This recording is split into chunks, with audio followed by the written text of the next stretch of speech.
नमस्कार। देश काल में आपका स्वागत है। मैं हूं मुकेश कुमार।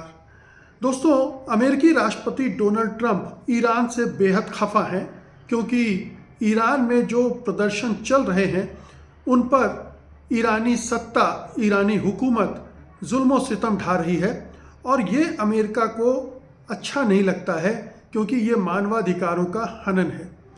लेकिन अमेरिका में जिस पैमाने पर प्रदर्शन हो रहे हैं, पूरे अमेरिका में 50 राज्यों में हज़ारों लोग, लाखों लोग सड़कों पर उतर रहे हैं।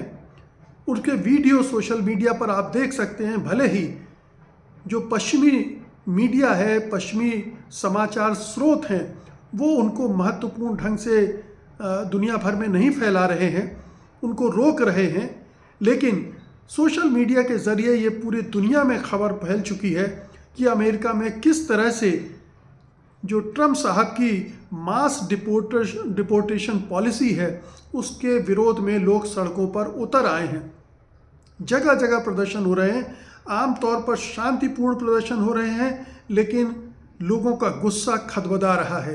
कई जगह जो ICE है, इमिग्रेशन एंड कस्टम इन्फोर्समेंट, उसके जो पुलिसकर्मी कह लीजिए आप, सुरक्षाकर्मी, पुलिसकर्मी जो अवैध प्रवासियों को भेजने के नाम पर तमाम तरह की हत्याएं कर रहे हैं, बर्बरता दिखा रहे हैं, बच्चों के साथ क्रूरता से पेश आ रहे हैं, महिलाओं के साथ क्रूरता से पेश आ रहे हैं, उनके खिलाफ ज़बरदस्त गुस्सा अमेरिकी सड़कों पर दिख रहा है। ट्रंप इसकी परवाह नहीं कर रहे हैं। उन्हें ईरान की परवाह है, अपने देश में चल रहे प्रदर्शनों की परवाह नहीं है। ठीक है, अमेरिका एक लोकतांत्रिक देश है, लोगों को प्रदर्शन की आज़ादी है, वो प्रदर्शन कर रहे हैं, लेकिन प्रदर्शनों का क्या कोई असर हो रहा है वहाँ की सरकार पर, सत्ता पर? क्या वो उसका नोटिस ले रही है? नहीं ले रही है। वो उसको अनदेखा कर रही है और यही नहीं, अपना दमन भी बढ़ा रही है। इसीलिए जो ICE के पुलिसकर्मी कह लीजिए, सुरक्षाकर्मी कह लीजिए, जो भी वर्दीधारी लोग हैं, उनको नाजी गेस्टापो कहा जा रहा है। नाजी गेस्टापो हिटलर की लोग थे जो यहूदियों पर जुल्म सितम ढाते थे, यहूदियों को पकड़ते थे, मारते थे, उनकी हत्याएं करते थे।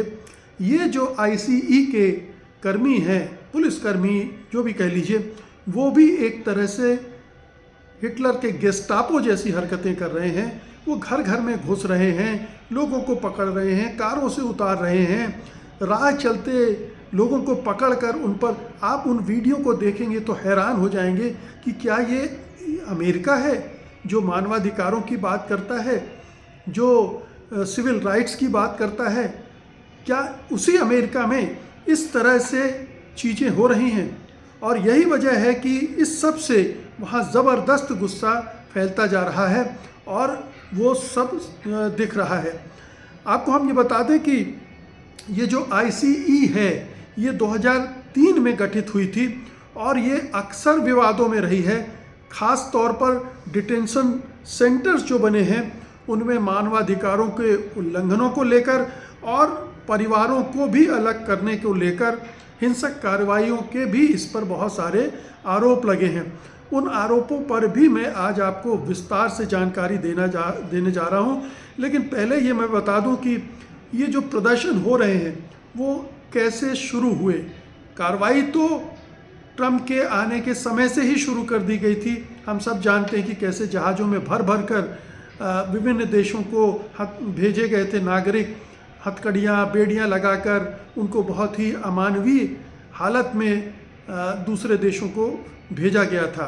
भारत में भी ऐसे हज़ारों नागरिक, अवैध नागरिक भेजे गए थे, लेकिन उनके साथ बहुत ही बुरा व्यवहार हो रहा था। तो ये जो प्रदर्शन हो रहे हैं बड़े पैमाने पर, वो क्यों भड़के हैं? इसका सबसे प्रमुख मामला है मिनियापोलिस में रेनी निकोल गुड, जो एक 3 बच्चों की माँ थी और उसको ICE के एजेंट जोनाथन रॉस ने उसकी कार में ही गोली मारकर हत्या कर दी थी। इसी तरह से एक दूसरी घटना हुई लॉस एंजलिस में, जहां कीथ पोर्टर जूनियर को भी ICE एजेंट ने गोली मारी। इन घटनाओं को प्रदर्शनकारी बिल्कुल कोल्ड ब्लडेड मर्डर बता रहे हैं और इन घटनाओं के आधार पर ही, जैसा मैंने कहा, कि आईसीई को नाजी गेस्टापो की संज्ञा दे रहे हैं। इन मौतों के बाद प्रदर्शनकारियों ने जोनाथन रॉस की गिरफ्तारी और आईसीई के खिलाफ कार्रवाई करने की मांग की है। ये घटनाएं ट्रंप प्रशासन की मास डिपोर्टेशन ड्राइव का हिस्सा है। तो ये ट्रंप की जो डिपोर्टेशन पॉलिसी है उसके विरोध में ये प्रदर्शन हो रहे हैं और बड़े पैमाने पर हो रहे हैं। मसलन अभी तक 700 से ज़्यादा इससे जुड़े प्रदर्शन हो चुके हैं। 50 राज्यों और डिस्ट्रिक्ट ऑफ कोलंबिया तक में फैले हुए हैं और अभी जनवरी में हाल में ये एकदम से तेज़ हो गए हैं। मिनियापोलिस में रेनी गुड की मौत के बाद हज़ारों लोग सड़कों पर उतरे हैं, जहां प्रदर्शनकारियों ने जस्टिस फॉर रेनी और अबॉलिश आईसीई को ख़त्म करो के नारे लगा रहे थे। लॉस एंजलिस और सदर्न कैलिफोर्निया में प्रदर्शन हुए हैं। डाउनटाउन में क्लैशेस के बाद हॉलीवुड और अन्य इलाकों में भी प्रदर्शन हुए हैं। आईसीई आउट फॉर गुड, इस सब को लेकर भी मार्च प्लान किए गए हैं। न्यूयॉर्क सिटी में 5th एवेन्यू पर बड़े पैमाने पर शांतिपूर्ण प्रदर्शन अभी जारी हैं। हज़ारों लोग आईसीई और ट्रंप प्रशासन के खिलाफ मार्च कर रहे हैं। दूसरे शहरों को लें तो शिकागो, लॉरेंस और पूरे देश में सैकड़ों प्रदर्शन हो रहे हैं। कुछ रिपोर्टर्स के मुताबिक 10-11 जनवरी 2026 को 1000 से ज़्यादा प्रदर्शन किए गए। ये प्रदर्शन, हालांकि इनमें से बहुत कुछ वेनेजुएला के खिलाफ ट्रंप की नीतियों को लेकर भी थे। तो ये पूरे, अगर आप एक्स पर जाएंगे तो आपको ऐसे सैकड़ों वीडियो मिल जाएंगे जिसमें हज़ारों लोग, पूरी सड़कें पटी पड़ी हैं लोगों से इनके खिलाफ विरोध प्रदर्शन को लेकर। अब इनके राजनीतिक और सामाजिक संदर्भ में ये प्रदर्शन मुख्य रूप से जो ह्यूमन राइट्स के समर्थक हैं, जो लोगों के अधिकारों के समर्थक हैं और ये मानते हैं कि जो इमिग्रेंट्स हैं उनके साथ ज़्यादती नहीं होनी चाहिए।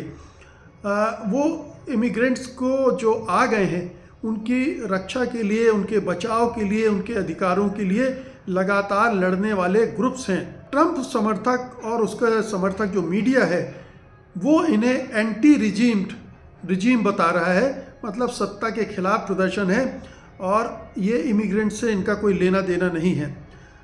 जबकि जो ट्रंप के विरोधी हैं वो कह रहे हैं कि ये ट्रंप की फासिस्ट नीतियों के खिलाफ जनता का गुस्सा है। यहाँ तक कि गोल्डन ग्लोब्स का जो अभी अवार्ड सेरेमनी हुआ था उसमें सेलिब्रिटी ने एंटी आईसीई पिन्स लगाकर इन आंदोलनों को, इन प्रदर्शनों को अपना समर्थन भी दिया था। संभावना ये है कि ये प्रदर्शन अभी और बढ़ते जाएंगे और ये ट्रंप को बड़ी मुश्किलों में पैर डालने वाले हैं। पूरे देश भर में हो रहे हैं और अमेरिका की जो आप्रवासन नीतियों से जो गहरे विभाजन पैदा हुए हैं ये उससे उसका पता चलता है। आईसीई के मानवाधिकारों के उल्लंघन की बात मैंने की थी। ये जो आईसीई और उसके एजेंट्स हैं, जिसको मैं पुलिसकर्मी या सुरक्षाकर्मी कह रहा था, वो लंबे समय से उन पर मानवाधिकारों के उल्लंघन का आरोप लगता रहा है। ख़ास तौर पर हिरासत में मौतों को लेकर, निर्वासन और छापेमारी के दौरान जो वो बर्बरता दिखाते हैं उनको लेकर ये आरोप मुख्य रूप से डिटेंशन सेंटर में अमानवीय स्थितियों, परिवारों को अलग करने, अब छोटे छोटे बच्चों को भी माँ बाप से अलग कर देने की घटनाएं बड़े पैमाने पर हुई हैं, उनको लेकर आरोप लगे हैं। यौन शोषण के आरोप लगे हैं इन एजेंट्स पर और हिंसा, अनावश्यक हिंसा, ये भी इनके साथ जुड़ी हुई है। और जब से ट्रंप ने अपने ये मास डिपोर्टेशन का सिलसिला शुरू किया है तब से ये उल्लंघन और भी बढ़ गए हैं, ज़्यादती और भी बढ़ गई हैं और हिरासत में रिकॉर्ड मौतें हुई हैं, रिकॉर्ड हत्याएं हुई हैं। मानवाधिकार संगठनों जैसे amnesty international, human rights watch और अमेरिकन सिविल लिबर्टीज़ यूनियन ने इनकी बार बार घोर निंदा की है।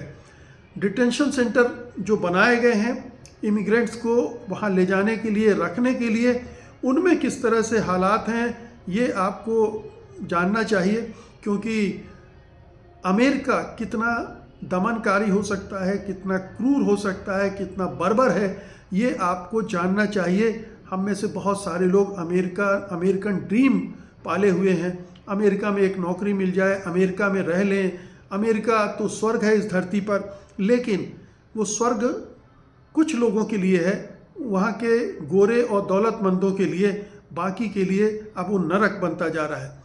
तो बहुत सारे जो डिटेंशन सेंटर्स हैं वहाँ पर ओवर क्राउडिंग है और ज़बरदस्त हालत वहाँ पर ख़राब है। अपर्याप्त भोजन है, पानी साफ़ नहीं मिलता है, सफाई नहीं होती है, चिकित्सा सुविधाएं नहीं मिलती हैं। और 2025 में तो ट्रंप प्रशासन ने रिकॉर्ड संख्या में लोगों को हिरासत में लिया है, जिससे स्थितियां और भी ख़राब हो गई हैं। फ्लोरिडा और कैंसस जैसे राज्यों में डिटेंशन फैसिलिटीज़ में अधिकार उल्लंघनों की ढेर सारी रिपोर्टें आई हैं, जहां कैदियों को उनकी मुकदमे जीत जाने के बावजूद रिहा नहीं किया गया है, वहां बंद रखा गया है। इन डिटेंशन सेंटर में यौन और शारीरिक शोषण की रिपोर्ट आई है। आईसी एजेंट्स या कॉन्ट्रैक्टर्स द्वारा यौन हमले हुए हैं, मारपीट और अपमानजनक व्यवहार दर्ज किए गए हैं। और एमनेस्टी के अनुसार तो ट्रंप प्रशासन ने इस क्रूरता को नई ऊंचाई पर पहुंचा दिया है। बहुत सारी चिकित्सा में लापरवाही हुई है। कोविड-19 के दौरान बीमारियों का इलाज नहीं किया गया, जिससे मौतें हुई। 2025 में आईसीई के डिटेंशन सेंटर्स में 32 मौतें हो चुकी हैं, जो 2 दशकों में सबसे ज़्यादा हैं। ये मौतें ट्रंप की तेज इमिग्रेशन इन्फोर्समेंट से जुड़ी हुई हैं। इसके अलावा परिवार अलगाव और निर्वासन नीतियाँ, इन दोनों का संबंध भी समझना चाहिए। फैमिली सेपरेशन बड़े पैमाने पर ट्रंप की ज़ीरो टॉलरेंट पॉलिसी के तहत हज़ारों परिवारों को अलग किया गया है, जिसमें बच्चे माता पिता से अलग रख दिए गए हैं। ये नीति 2025 में फिर से लागू हुई, जिससे यूनाइटेड नेशन ने जिसे मानवाधिकारों का उल्लंघन बताया है। और यूएन विशेषज्ञों ने अमेरिका के थर्ड कंट्री डिपोर्टेशन, मतलब जिन देशों के वो नागरिक है वहाँ नहीं, किसी दूसरे देश में भेजने का जो सिलसिला चलाया है, उस पर भी चिंता जताई है। मास डिपोर्टेशन, ट्रंप ने लाखों लोगों को निर्वासित करने का अभियान चलाया है, जिसमें आईसीई की जो रेड्स हैं वो बढ़ गई हैं, उसकी एक्टिविटीज़ बढ़ गई हैं, उनके अत्याचार बढ़ गए हैं। ह्यूमन राइट्स की रिपोर्ट के अनुसार ये अभियान अभी अभूतपूर्व हैं और मानवाधिकारों को पूरी तरह से नज़रअंदाज कर रहे हैं। एक और ह्यूमन राइट्स ऑर्गेनाइजेशन ने कहा है कि ये नीतियां अपराध पीड़ितों को सुरक्षा को कमज़ोर करती हैं, क्योंकि अनधिकृत प्रवासी अपराध रिपोर्ट करने से डरते हैं।